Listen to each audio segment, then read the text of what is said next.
What is going on, everybody? Welcome to Geek Haven podcast. This is something I literally have just started.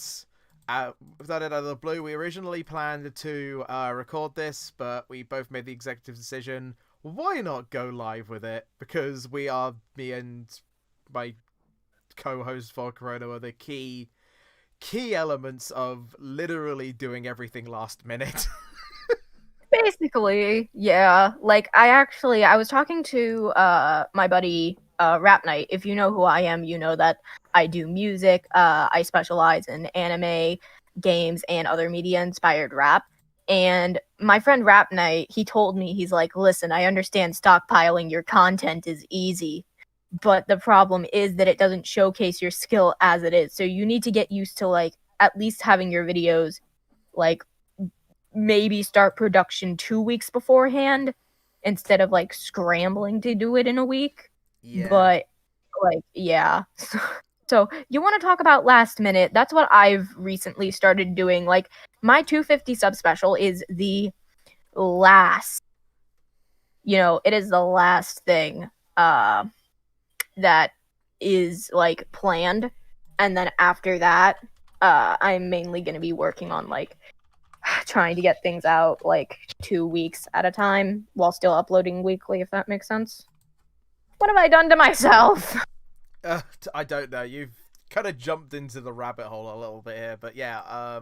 The rabbit hole and existential crisis of a nerdcore artist. All the fun of the fun fair, but yeah. I'll start learning that soon. Don't worry. But yeah. So in the note of what That's the sound of a man who's dying inside. Oh, don't worry. That's me all the time. God. Yeah, I knew you were dead inside. I always knew. Already off to a great start with this podcast. So yeah, this is going to be a kind of podcast. What did I call it? Sorry. You called it a codcast. Oh God. We dress up as cods. That's not what I was thinking, but you know what? That's an even better idea. You were thinking Call of Duty. I was thinking fish. That needs to be the April Fool's Day special, just the codcasts. And it's just us talking about fishing the entire stream. But yeah. Oh my God, yes. But yeah, so today is just going to be a little thing to jump on and give you guys an example of just how this is going to go. Go. We are going to try and work on getting... Stay on topic. Yeah, obviously that too. But try and maybe see if we can get one... Maybe once a month at the best possible opportunity. But we'll see about that. So obviously, as you can see from the title, a lot of Nintendo anniversaries are going on this year. So yeah, because there's because I don't know what's going on. So this is going to be a dumb question to start off the first topic with. So Volker, what do you think about Pokemon? Well, I obviously hate it. I'm kidding. Yeah. Pokemon is a franchise that, oddly enough, I didn't grow up with in the way that most people did. Mainly because of the fact that my family wasn't into Pokemon. You know how, one of the things about nature versus nurture is in the environment that's naturally around you, you pick up certain things. I didn't have friends in school, so Pokemon was very foreign to me. All I knew was, Pikachu, I choose you! And that was the extent of my knowledge as everyone probably would. Oh, okay. You got a pen? Need a hard surface. Oh, never mind, I got one. Sorry. No problem. Love you, Nana. What was I saying? Shout out to Volker's Nana, by the way. Anyway, go on. So, anyway. Now that that's done. Anyway, with Pokemon, since that's what I ended up... I didn't get into it until I was 12 or 13. So... Or was I 14, Nana? When I got into Pokemon. I think we just moved here, right? When I got my first Pokemon game. Because if that's the case, then yeah. Did they spell my name like they usually do? Yes, they did. Okay.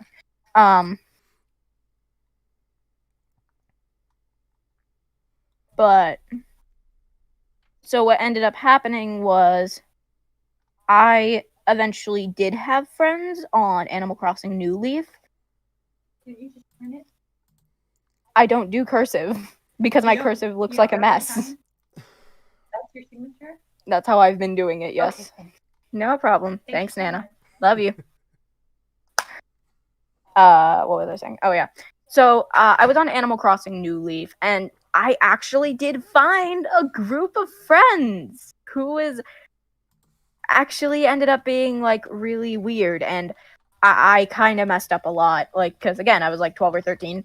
Or was I 14? Anyway, when I finally got Pokemon, I'd lost contact with them, but Alpha Sapphire had just come out. Oh the reason I picked Alpha Sapphire was because pretty blue whale. That was my entire reasoning. Just pretty blue whale. So basically, that just goes to summarize us here. Like, but I started playing in 2003, and I got Sapphire because that's literally the first Pokemon game I ever played. So it catches and follows alongside with, oh hey, Sapphire was the first Pokemon game I ever played.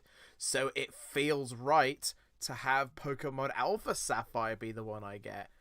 And yours is literally just blue whale go burr, basically. Oh my god. But no, with Alpha Sapphire, I remembered being really upset because I couldn't customize my character because I'd heard that was a thing with Gen 6. Little did I know the remakes did not count, and I was sad. But I'm also kind of glad that I haven't played X and Y yet because this isn't against anyone. Like, I've watched Let's Plays and all that stuff, you know. I've done my research.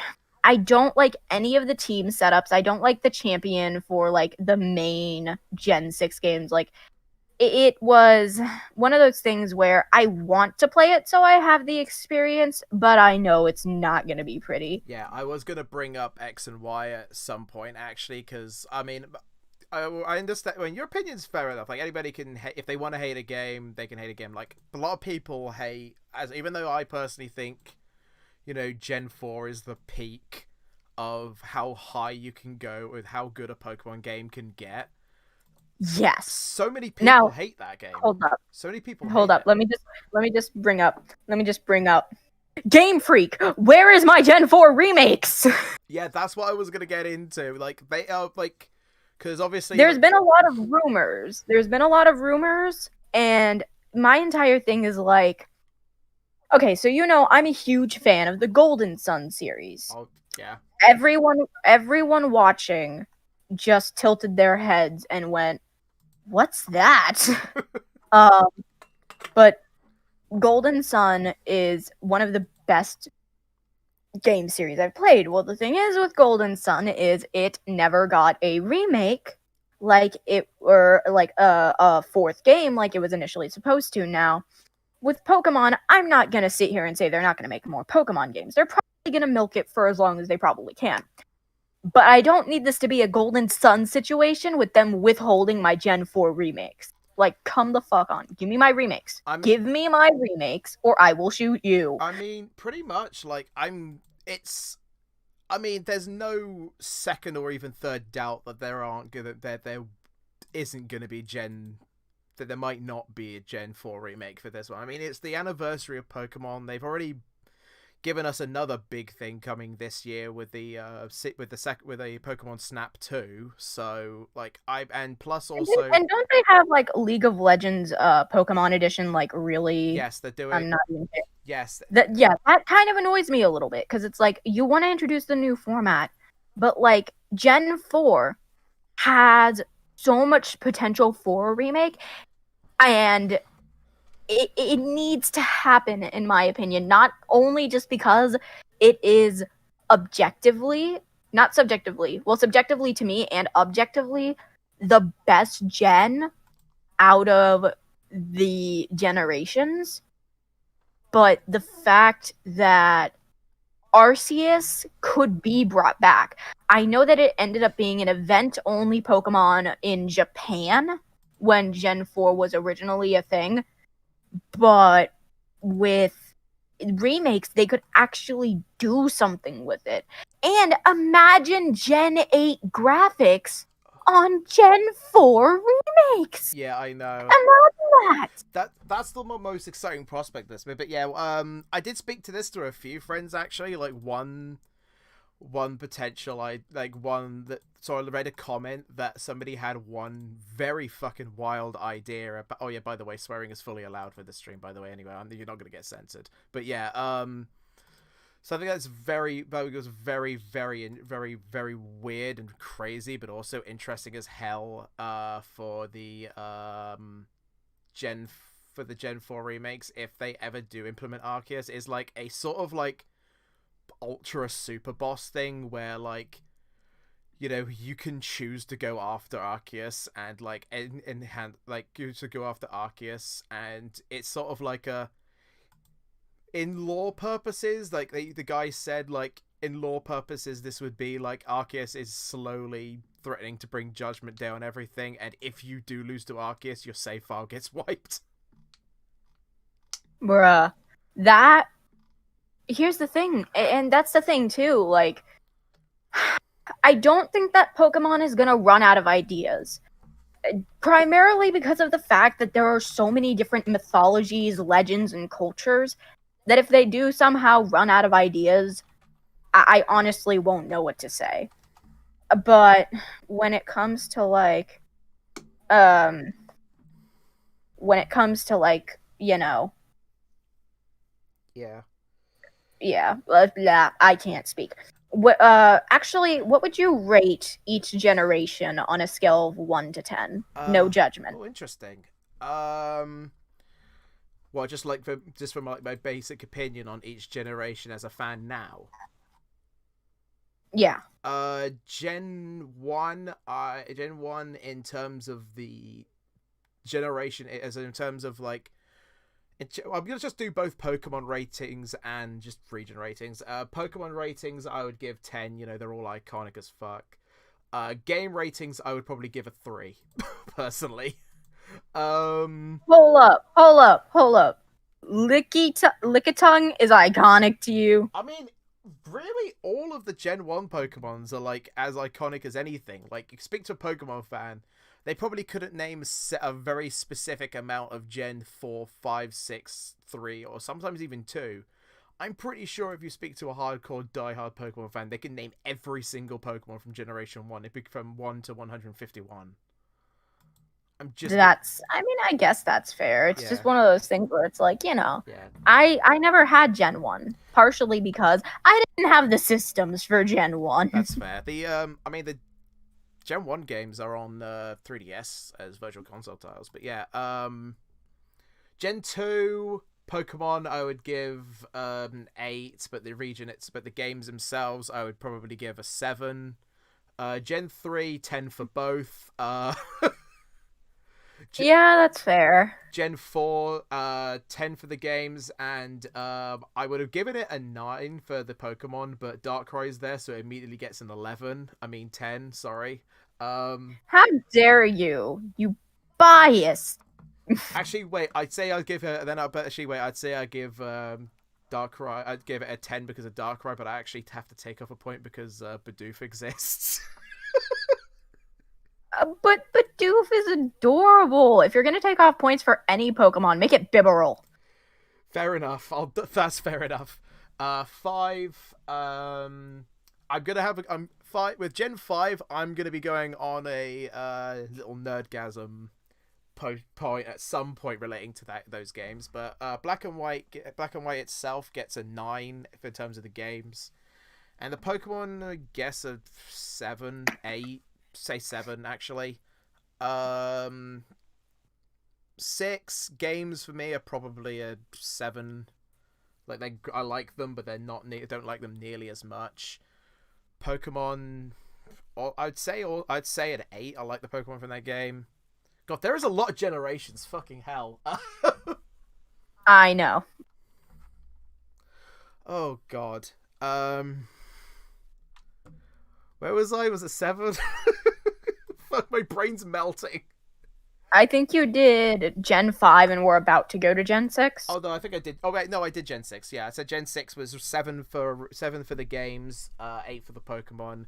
7 was 8 for the games, 8 for the Pokemon, and Sword and Shield I really like. So I would say like 9 for the games and 8 for the Pokemon. And Score Bunny gets a 10 out of 10 because it's the cutest thing ever. And that's my end. Now what's yours? All right, so Gen 1, I'd give it a 5 on the game since for the technology that they had, I feel they did pretty well, and they did give us amazing glitches like the walk-through walls glitch or the old man glitch, you know, stuff like that. They gave us missing nose, creepypastas, just from the first gen. As for the Pokemon, it is the original 151, so obviously not all the ideas were going to be perfect. I'd say a 7.5 to an 8, genuinely just because Lickitung exists. Also, don't forget what is muck backwards. Anyway, go on. You're going to hell. I know. Anyway, Gen 2, I love some of the added Pokemon. So for the Pokemon, I'd say about an 8 or 9. However, here's my problem with the games. Going through Johto is extremely easy because once you get to Kanto, because Johto was supposed to be, I guess, like, easier because it was like the first half, I think it was, and then Kanto was supposed to be much harder. Yeah. And so it's like the EXP was like terribly doled out, if I remember correctly. Yeah, along with like the Pokemon level increase, because I played Heart Gold and I have the originals on both cartridge and 3DS, and the level increase gets quite high, significantly higher by the time you get to Kanto. Yeah, it's just ridiculous. Hoenn, 10 out of 10 for both, genuinely just because with Hoenn, you have like for Gen 3, you have Alpha Sapphire, not Alpha, Ruby Sapphire, and Emerald. And the fact of the matter, like when it comes to both of those, is like Emerald costs more, understandably so, because the way that everything was executed was just amazing. Along with Ruby and Sapphire being great games on their own, like without Emerald. When it comes to overall, like with the Pokemon, I'd say they did amazing. The only Pokemon that I can genuinely say I do not like at all in Hoenn is Trico, but that's because I don't know, I just don't like Trico. Trico's, I mean, it's never been my first choice. It was my choice in, I think, Sapphire, but I just wanted to try something different, so.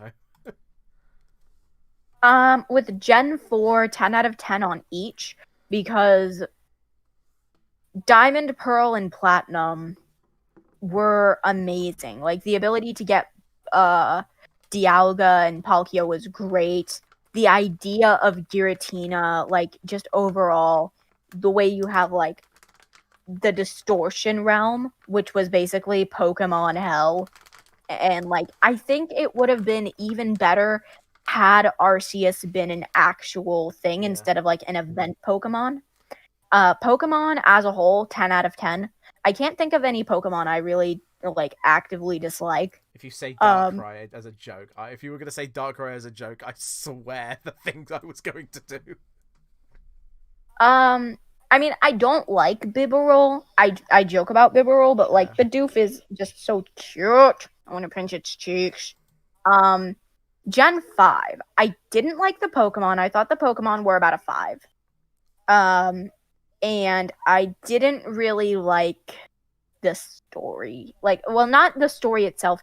I felt like it progressed really slowly, which is why it took me over a year to complete the game.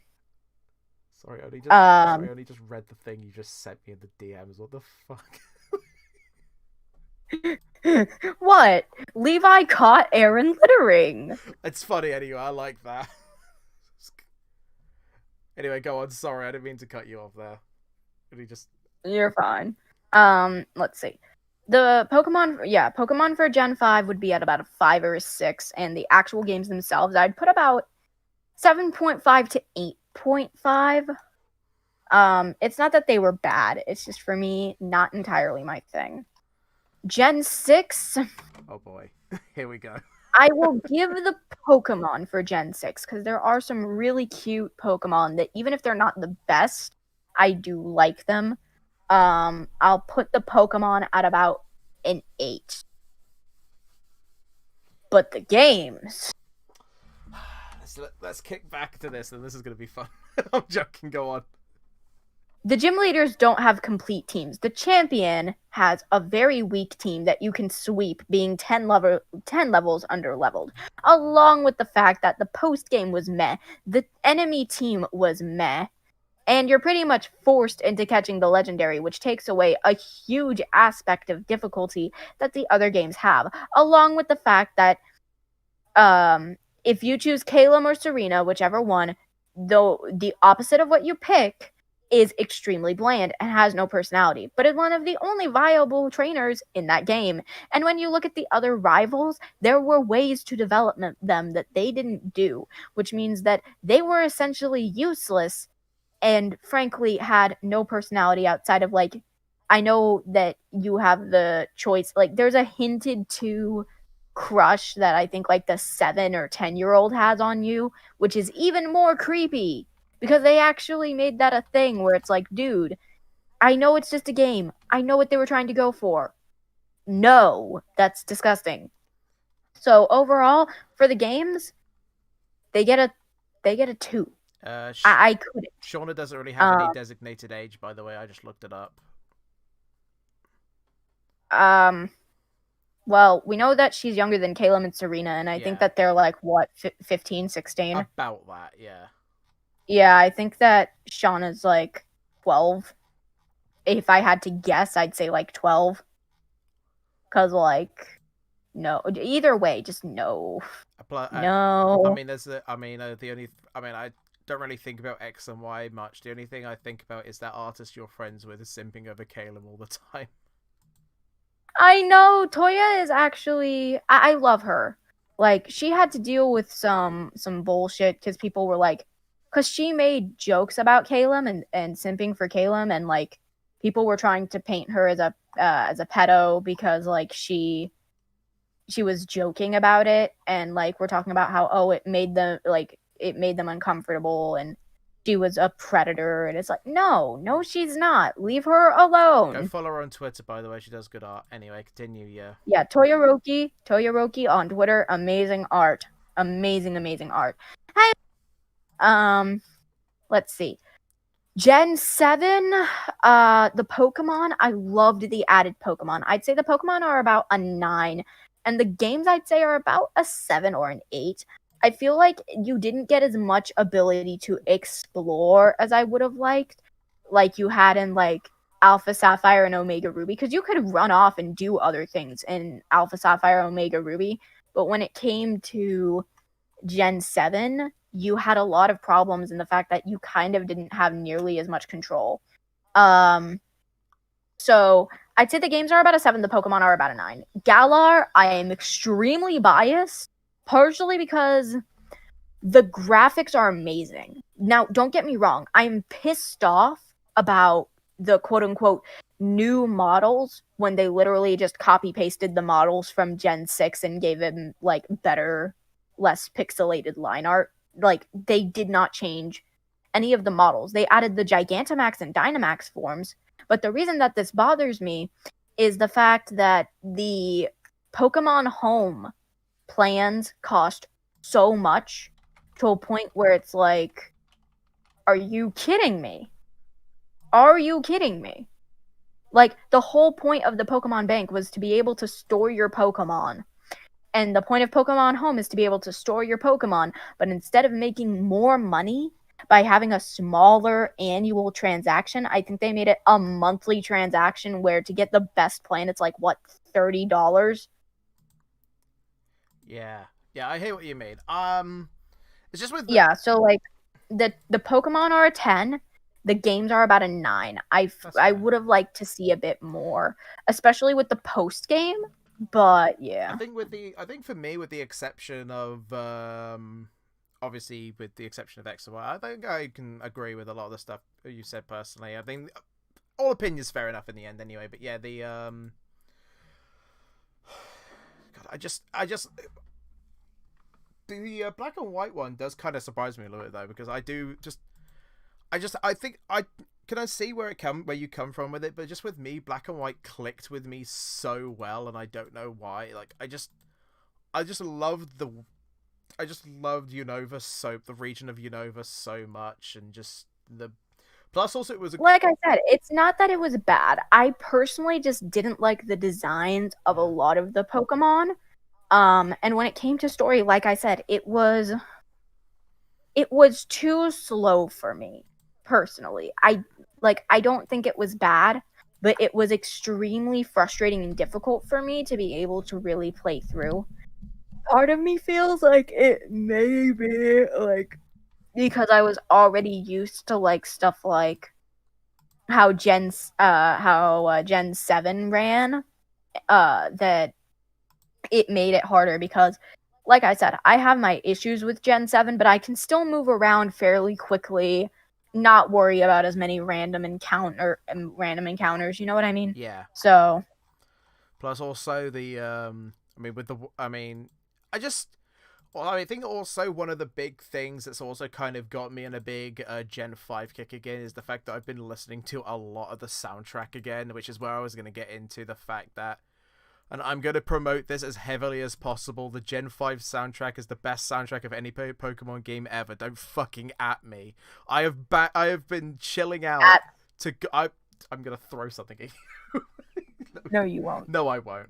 But no, I have been vibing like all hell to the Gen 5 soundtrack. Primarily Driftveil City, but it's literally... Loki, why are you like this to me? But...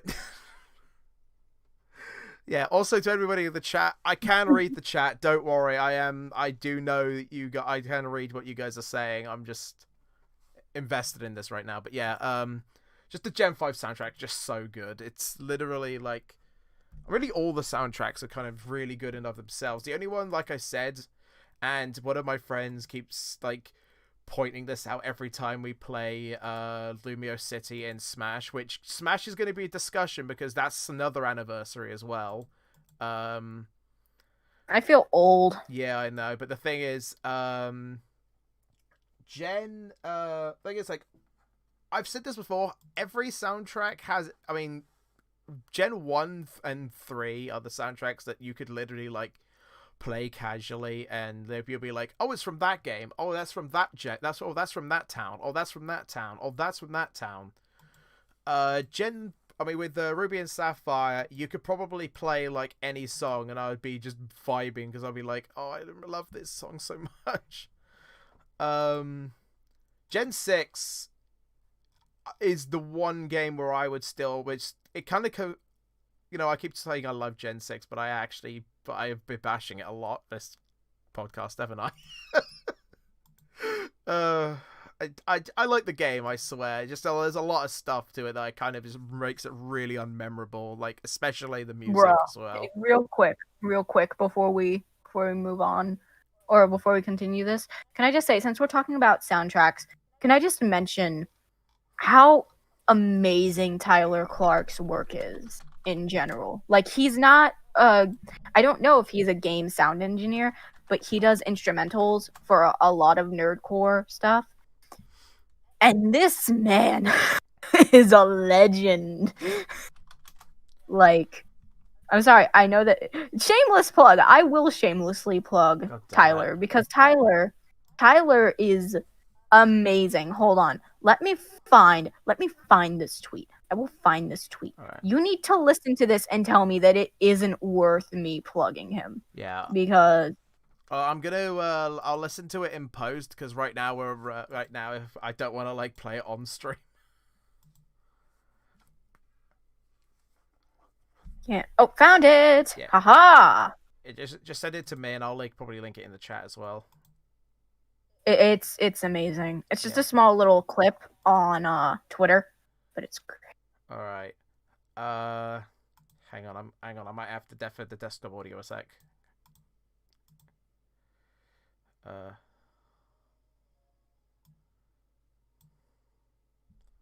Oh hell yeah. No, I just won't be able to hear anything that's on my desktop at all, so I won't hear the video and it won't hear you for the time being. Because I'm just listening to this so it doesn't appear on the stream.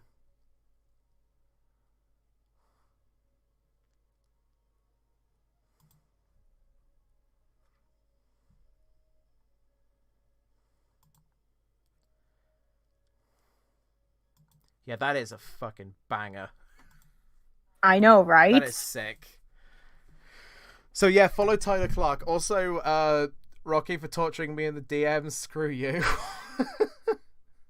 Oh, you little shit. I love you. But yeah, I will get personal lessons from Tyler Clark just because, like, I need to be at his level.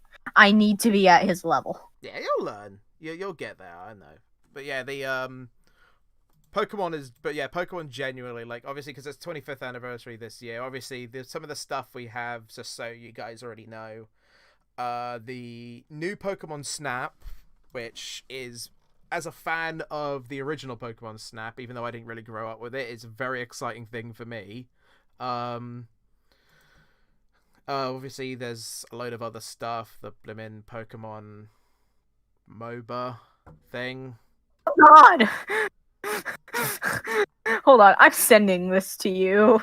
You need to see this. Okay. Please look upon this. Yes, Jesus, Bidoof. Don't worry, he said that to me too. That is horrific. That is terrifying. That's Arceus's true form. But yeah, and obviously, of course, what's ending this one is probably going to be also the Gen 4 remix as well, considering also going around that are apparently big, heavy Maximum rumors and a supposed quote-unquote leak going on that there could be a Pokemon Direct next month. Oh no, that is going, like, the Pokemon Direct wasn't that. I think I don't think that was the rumor, because I'm fairly sure that is confirmed. But well, if it is the thing, especially because it's the anniversary. Yeah. Besides, anyway, for that, all I know for fact is there's going to be more talk about Snap, more talk about the MOBA, talk about other little extra stuff, maybe events, and then probably end off with a Diamond and Pearl remake teaser, hopefully.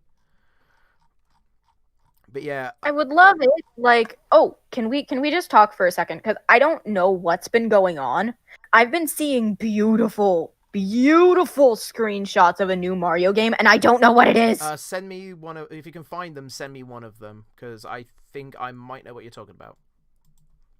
You know the one where it's like a really shadowed over Bowser and Bowser Jr. and Mario, I think, are running away together. I know what you're talking about. That is that's what I was going to jump into as well for the next topic. Good segue, actually. Mario 35th. So obviously that was last year, but it was also blending into this year as well. And one of the games, which obviously Volcar already talked about, is the Switch port of Super Mario 3D World.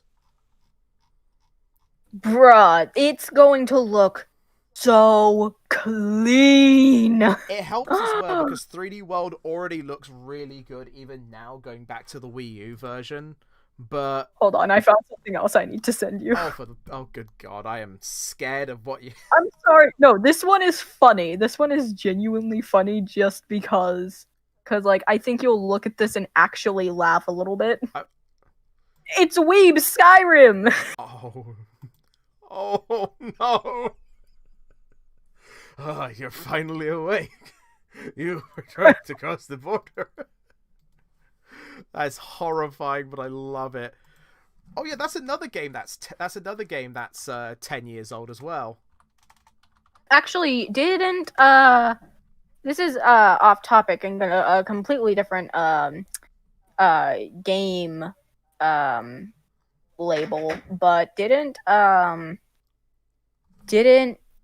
Bethesda, I think it was Bethesda, come out with Elder Scrolls 6 recently? They announced Elder Scrolls 6 at E3. They announced Elder Scrolls 6 at E3 2019 at their press conference. But they said that's going to be like for the super, super, super distant future after their next game, Starfield. Bruh, it's gonna be awesome. Like, one thing I will give Bethesda a lot of credit for is, again, I'm sorry we veered off the topic from Nintendo, but I have to give them a lot of credit for the fact that, like, they somehow, some way, keep including and developing such a wide universe, and they just do it so well. But going back to Nintendo, I just have to say, when is my 3D Yoshi game coming? When am I gonna get my 3D World type Yoshi game? Yeah, I know what you Because mean. I've been waiting. I mean, there's actually an interesting Yoshi thing that I don't think you knew about. So you know the game, I don't know if you know a game called Croc and the Legend of the Gobbos at all? I think I've heard of it. Yeah, it's like a PlayStation 1 3D platformer. That was originally meant to be a Yoshi game.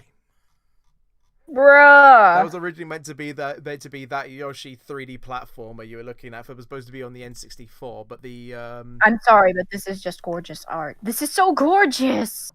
Oh yeah. Hang on, Look at the graphics. Hang on, look at the water graphics. I'm gonna save. Hang on, I'm gonna. No, wait, Nintendo. Never mind. I was gonna save it short on stream, but I realized. Wait, Nintendo.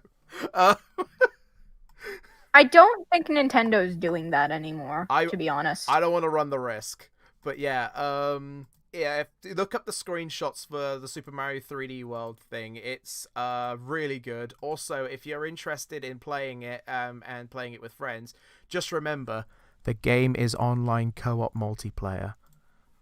That's all I'm going to say. The game is online co-op multiplayer, so if that isn't going to sell you, I don't know what is. But yeah, also, so for another thing that's with relating to Mario that's happening in also later this year is the mass Mario delisting of March 2021. Oh, really? Yes, because by March 2021, not only is Super Mario 35 going to be disabled, like the Mario Battle Royale thing, but also Super Mario 3D All-Stars is going to be delisted. You mean like you won't be able to get it? Yeah, like the digital edition is going to be completely removed off of the eShop. But if you already bought it, you'll still have it if you downloaded it. If you already have the game, then no need to worry about that. You can just download it and play it anytime you like. And the physical copies will still be there. Yeah, the physical copies will still be available to like buy on some websites. I think if they still have copies available, and I think also they may potentially later on release them individually. Like if you only really wanted to pick up Sunshine or you only wanted to pick up Galaxy or 64, then you can buy those separately, but at a cheaper price. No, you know what I want to know? Where's my Mario Galaxy 3? Like, I know that it was, like, jokingly Odyssey on a planet, but, like, seriously, where the fuck is my Mario Galaxy 3? See, here's the thing with Galaxy 3. Like, Galaxy 3, I loved Galaxy 1 and 2. Maybe 2 not as much, but Mario Galaxy is a prime contender in the shortlist of some of my favorite games ever made. Like, it's genuinely so close to being perfect, it's not even funny. The only things I would say aren't perfect is the fact that is the Luigi Purple Coin mission and the trash bombing mission. Those are the only two I would say. Nintendo, go fuck yourself with that. But everything else, yeah, no. 2 pissed me off. No. It's not like Harumi Season 2. It's like Ouran High School Host Club Season 2. Get it right. Oh no, both are the same thing. Both are never exist, but we want both never exist. But I want it so bad. Here's the thing. I was actually talking with one of my friends about Akame ga Kill. Akame ga Kill. I'm sorry. The actual Japanese pronunciation I think would be Akame, because of the fact that like Akame, you put more emphasis on the last syllable. Akame. You're American. Sorry, go on. But Akame ga Kill is one of those anime where it's great, and like I didn't think that it should have been touched at all. I don't know if the anime was coming out at the same time as the manga, because there were two, I'm not going to say which ones, there were two deaths that were not supposed to happen, at least in the anime, because it turns out in the manga that those two deaths didn't happen.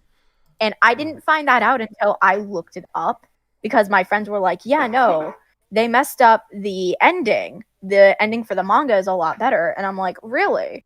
So I was looking up the manga ending since I'd already finished the anime, and then I was like, wait, why are they alive? And then I realized, oh, wait, that's a thing where that happens. Yeah. Yeah, it's one of those things where it's like, I feel like they were either rushing the anime or the anime was coming out at the same time. And because that's like what happened with Full Metal Alchemist, and then Full Metal Alchemist Brotherhood was a lot more accurate to the manga, because Full Metal Alchemist ran out of material because they caught up to the manga. I haven't seen the original FMA, but apparently the you're getting off topic again, Jesus Christ. But the original part to that, the original ending to that, was apparently not really that hated. Yeah, no, because like I feel like everyone understood at that point that it was just like, you guys ran out of material and you're working with what you can, you know what, let's go, you know? Yeah. But anyway. Yeah. Anyway. Yeah. Anyway. So going back to Nintendo, can I just say, I'm hyped for Breath of the Wild 2. I had to do that DPS hype. Okay, I had to put that emphasis in there. That's how hype I am about Breath of the Wild 2. I want it. I want it bad. I just want to see more. I just want to see what the hell's going on with that, because all I know of it so far... I want to see Zelda with short hair, because Zelda with short hair actually looks really good. Yeah, because all I know is... The only thing I literally know about the game is that it's immediately after... It's after the events of Breath of the Wild 1. That Zelda has short hair. Some horrible demon hellspawn thing is mummified. I think the reason I'm as excited as I am is because it feels like it's going to take on more of what Twilight Princess did. And if there's one thing that I loved about Twilight Princess, Hyrule Warriors Age of Calamity is Breath of the Wild 1.5. I love you, kiddo. I love you, kiddo. I mean, Eiji Aonuma, but I mean, Eiji Aonuma, the guy who pretty much is, you know, head honcho when it comes to most of, if not all, the Zelda games, pretty much just said, and I quote, "The new Breath of the Wild or the sequel to it is not necessarily going to be related to Majora's Mask or inspired by it. What we've showed you currently is a little darker." How do you get darker than Majora's Mask? Because like Majora's... Because here's the thing, Twilight Princess was dark in the sense of like they had a darker they had darker colors, a bit more dreary of an atmosphere, but like the actual themes weren't that bad. They just weren't as lighthearted. Majora's Mask was, you get all the bright colors, all this saturation, and you have 3 days to save the world. And if you don't, you're responsible for millions and millions of lives being crushed with no hope of ever returning any of them. I think that's also kind of one of the big... Yeah, this is gonna be me calling myself out here and getting myself cancelled by the Zelda fandom, but this is kind of why I have such a big love for like Zelda Majora's Masks. Like, universe and like look and just like the game as a whole, rather than I thought you hated it. I don't. Okay, here's the thing with Majora's Mask. Like the game as itself, if the now you're gonna now I know you're gonna snap at you and everybody else are gonna get at me for saying this. If the game didn't have the timer, I would probably have been in my top 3. I'm just gonna say that. Well, okay, I feel like the timer wouldn't have been as much of an issue if the game directed you to the inverted Song of Time where you could slow it down. Yeah. I feel like if they had made that a thing where it's like you will find out about this, you're not just going to accidentally miss it, then you have the choice to slow down time and you're not panicking. Because an hour in the game is a minute in real life. Did you know that? I didn't actually know, honestly. I didn't. I calculated that. I remember when I was playing on, at least on the N64, they had it that a minute in the game was 60 seconds of game time. Like 60 seconds of in-game time, like while you're playing the game, is an hour of game time. I can't word. Is that on regular? It was one of regular speed, I'm guessing. That's on regular speed. With inverted speed, if I remember correctly, I think it took like 5 to 10 times as long for an hour to pass.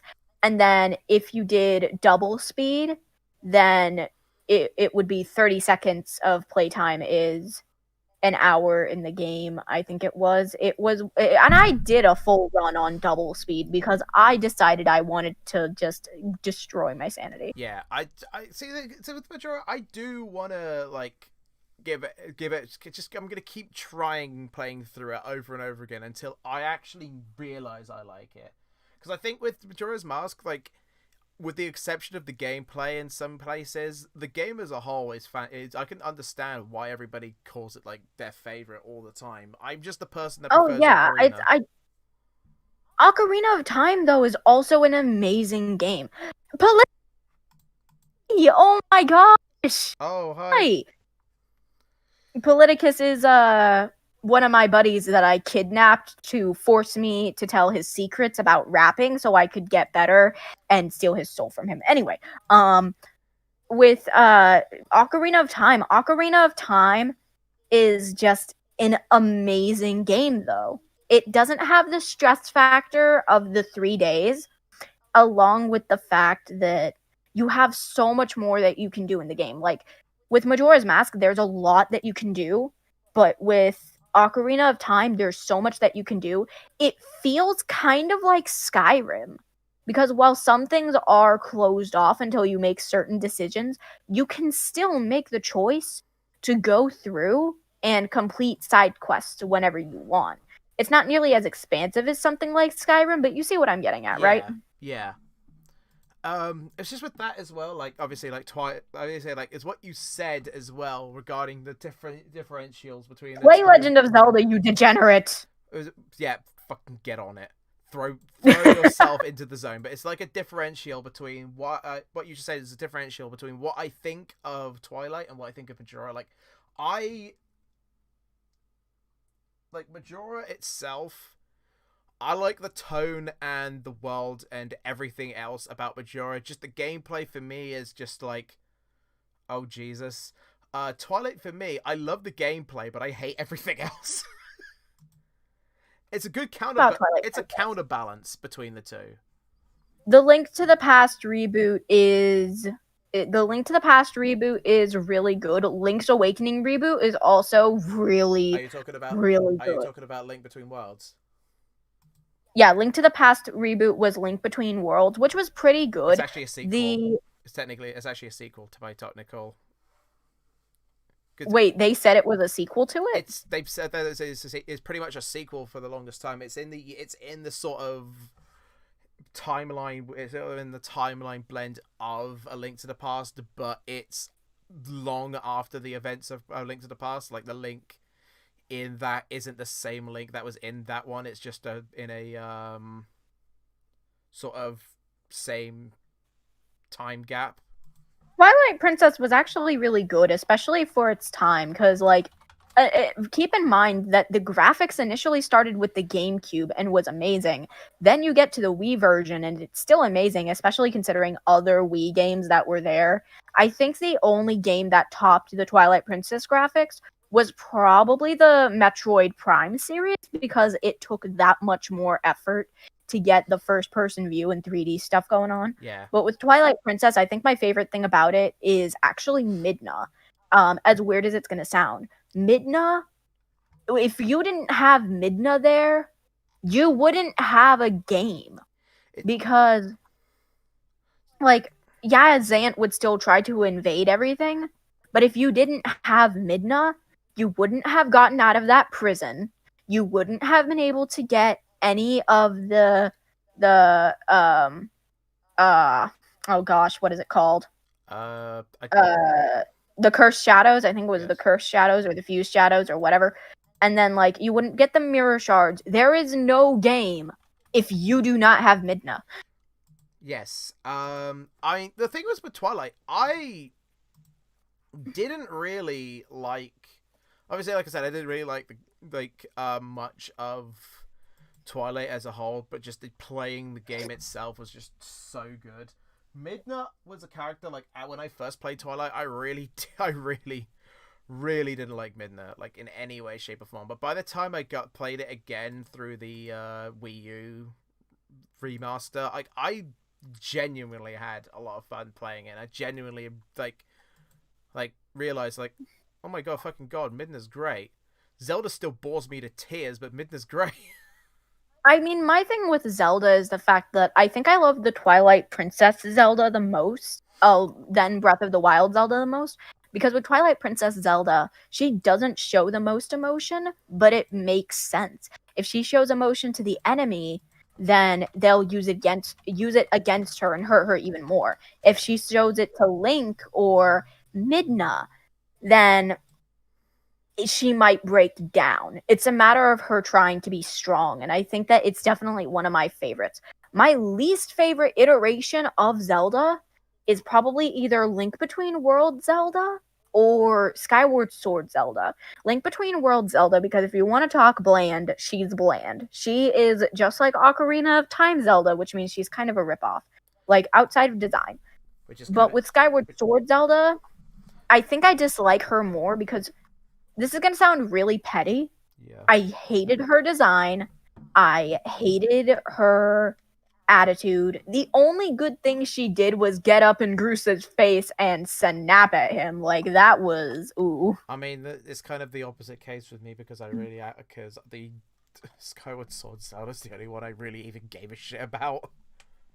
Skyward Sword was definitely, like, I didn't like the Zelda because I felt like she wasn't as strong as she could have been. And I understand, like, she worked to it. And I'm not saying she was, like, perpetually weak. I just feel like it could have been better done. I want to see, I know it's not going to happen, but I would love to see Midna come back at some point.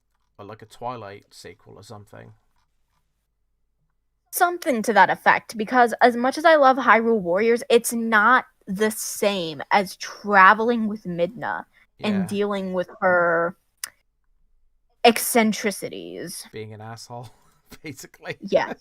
Yes. Yeah, that's true. I like Midna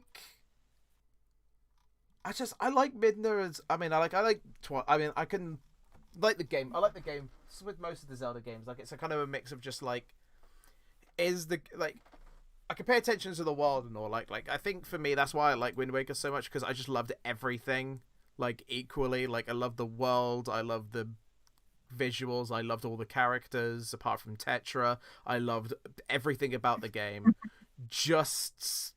But then just with some games, I can either adore the universe and the gameplay, but there's just one or two characters that they're always there that immediately take it away from me, or like something different with all the other ones. It's kind of just my case with all of this right now, though. Yeah. So yeah, there's another There's like 4 or like 5 Nintendo anniversaries going this year, going milestones, but because apparently another one is also Metroid. Bruh! Apparently Metroid, when it's the 35th anniversary for Metroid this year as well, apparently. Bro, why can I not? Which... So yeah, the, Metroid is a... I would say is probably, for me, top on the list of Nintendo games that, in my eyes, have not had a single bad game to them. And I feel like the only bad one to me, I think was not Zero, it might have been Fusion. Fusion, really? Oh, that's an interesting one. Why is that? It felt, I don't know, it just felt really weird.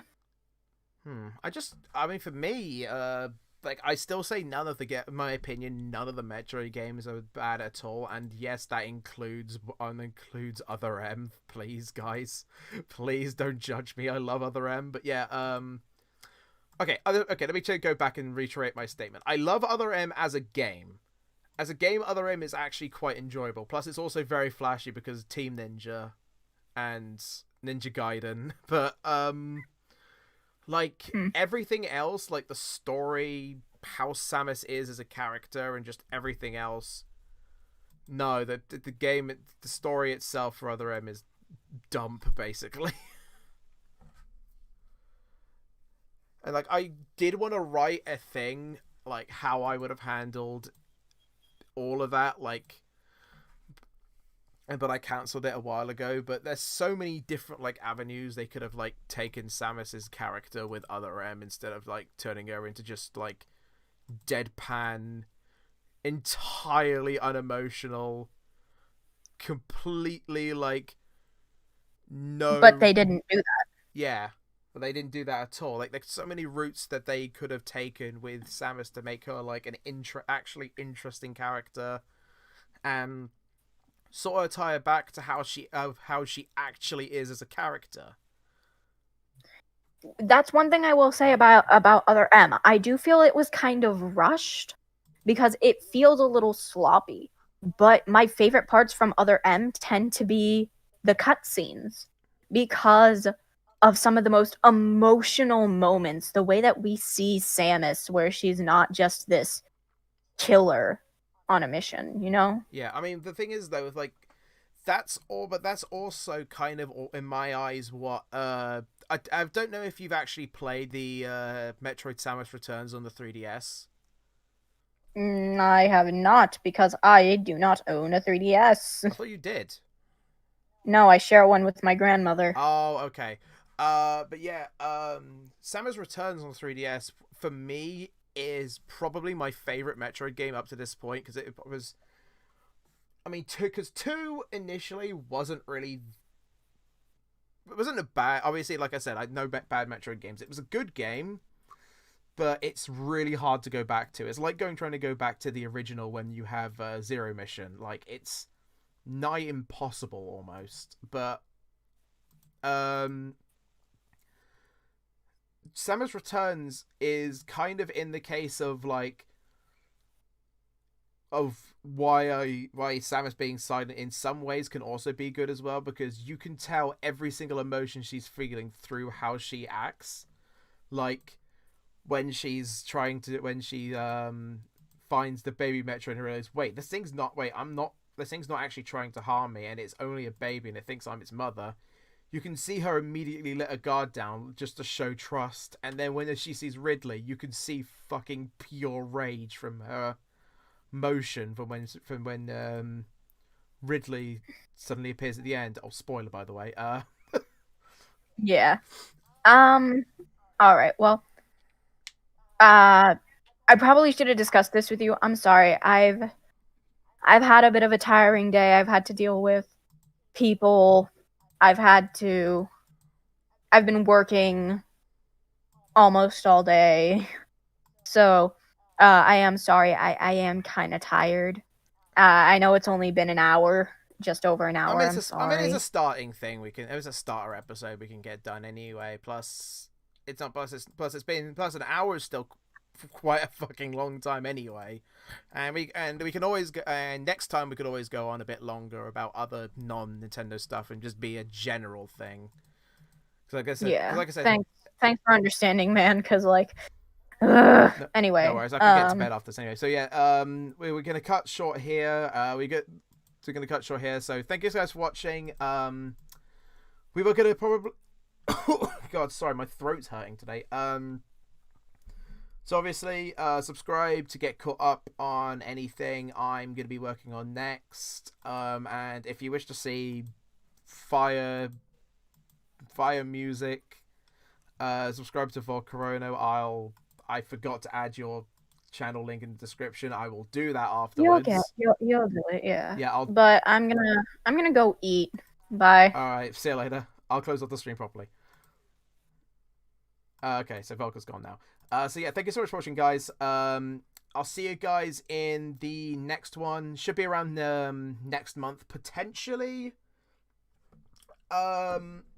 But yeah, you'll be getting, this will be counting as the one video a month thing, and yeah, so stay tuned for whenever I'm going to be uploading next, which should either be the Yakuza thing or maybe something different. Thanks for watching, guys, and I'll see you on the next episode of Geek Haven Podcast. Take care. Bye-bye.